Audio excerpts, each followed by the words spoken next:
Friends, இது மாரி நம்ம வந்து அரச இலைகள வந்து நம்ம இது மாரி பறிச்சுட்டு வந்து அலம்பிட்டு நல்லா நம்ம இது மாரி எடுத்து வச்சுக்கலாம். அதுக்கப்புறமா நம்ம என்ன பண்ணலான்னா, இந்த மாரி வச்சுக்கலாம். இது வந்து காது பகுதி.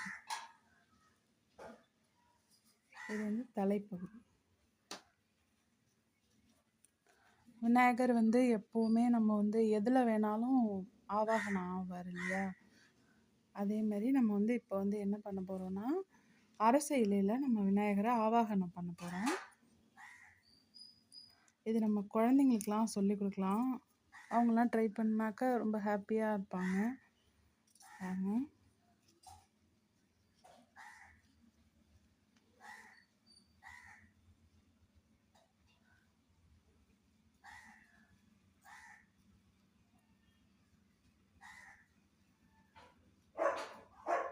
இது நம்மளோட விநாயகரோட வயிற்றுப்பகுதி.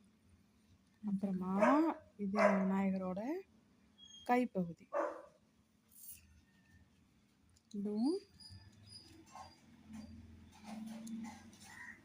கைப்பகுதி.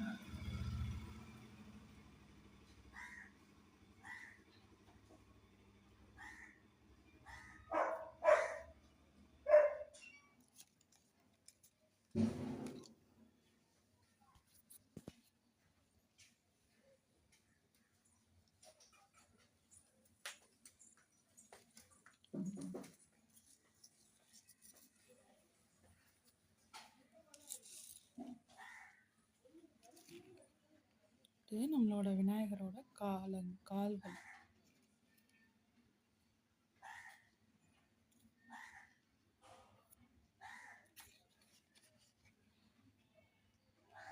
இதை வந்து நம்ம வந்து இந்த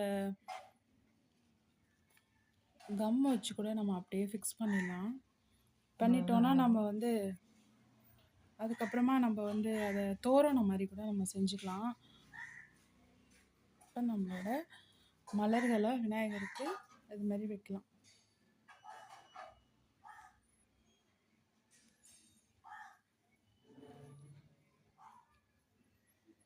அப்புறமா அவருக்கு வந்து நம்மளோட திருச்சூரணம் நெற்றியில் அவருக்கு இது நம்மள்கிட்ட இருந்தால் அது மாதிரி வைக்கலாம். இல்லைன்னா நம்ம வந்து அந்த கலர் கலராக பொட்டு இருக்கும்ல, அதில் நம்ம வைக்கலாம். அவ்வளோதான் ஃப்ரெண்ட்ஸ், ஈஸியாக நம்ம வந்து விநாயகரை வந்து நம்ம இதில் ரெடி பண்ணிட்டோம். இது மாதிரி நிறைய க்ரியேட்டிவாக நம்ம குட்டீஸ்க்கெல்லாம் சொல்லிக் கொடுக்கலாம். நீங்களும் ட்ரை பண்ணுங்கள். இதை கம் வச்சு அப்படியே ஒட்டிட்டோம் அப்படின்னா நம்ம வந்து தோரணமாக கூட இதை ரெடி பண்ணிக்கலாம். பாருங்கள் இவ்வளோ அழகாக இருக்கார். இவருக்கு வந்து நம்ம கண்கள் கூட நம்ம அந்த உளுத்தம்பருப்பு அது மாதிரி இதில் வைக்கலாம். ரொம்ப அழகாக இருக்கும். நீங்கள் அதே மாதிரி ட்ரை பண்ணி பாருங்கள் ஃப்ரெண்ட்ஸ். நம்மளோட விநாயகருக்கு வந்து நம்ம கண்ணும் வச்சிட்டோம். என்னென்னா நம்ம பொட்டோட பின்பகுதி இருக்குல்ல, அதை வந்து நம்ம கண்ணு மாதிரி செட் பண்ணிக்கலாம். பாருங்கள் எவ்வளோ அழகாக இருக்கார் நம்ம விநாயகர்னு. ஓகே ஃப்ரெண்ட்ஸ், இது உங்களுக்கு பிடிச்சிருந்தா லைக் பண்ணுங்கள், ஷேர் பண்ணுங்கள், சப்ஸ்கிரைப் பண்ணுங்கள் நம்மளோட வீடியோவை. நம்ம இதுமாரி நிறைய இன்னும் வீடியோக்கள் நம்ம பார்க்கலாம். ஓகே ஃப்ரெண்ட்ஸ், பாய்.